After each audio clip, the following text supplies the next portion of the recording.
To be here tonight and here with Meredith Jacobs, who I will be introducing in a few minutes. This book has been, I joke, it's a labor of love. It took me 9 months to put this together.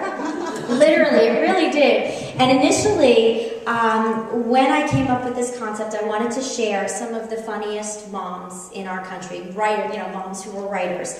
And I had my wish list of who I really loved and wanted to contribute, and one of the people on my wish list is sitting here tonight, so I was thrilled when Meredith said yes.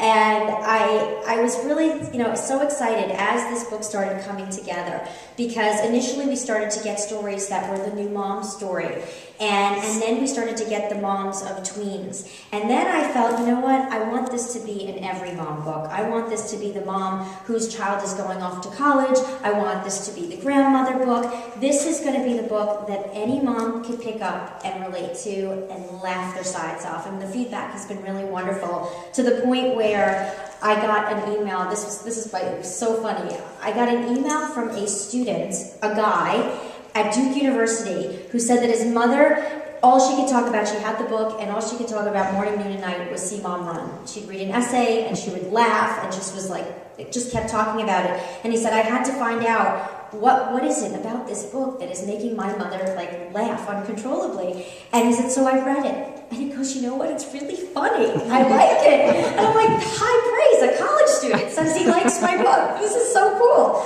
So with that, I'm going to read 2 of the essays from the book, and Meredith is going to read her essay. And then the other exciting thing that I'm going to share with you is that we're also developing this into a stage version.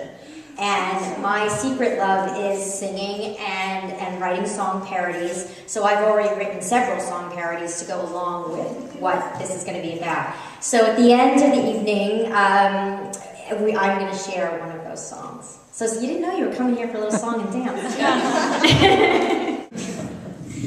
Can someone explain to me why I am the human trash can in my family? It's not like I volunteered for the job, but somehow, when my kids are finished with their gum, their drinks, or their tissues, they don't hold on to their refuse. Oh no, why do that when you have the sanitation mom sitting directly in front, chauffeuring you from one activity to another? Picture the scene. We're running late, as usual, and I've given the kids a quick snack so they won't complain that they're famished the minute we hit the open road.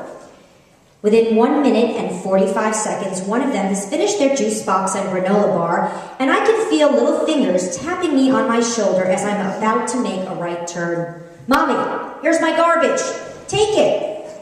I don't know when I became the wastebasket, but even when my husband is around, they instantly hand me their half-eaten snacks so that I can make them magically disappear. And when we're outside of the car, my role as sanitation mom kicks in at movie theaters, festivals, museums, the zoo. There is not a place in the tri-state area that I haven't traversed where my kids have used me to get rid of their trash.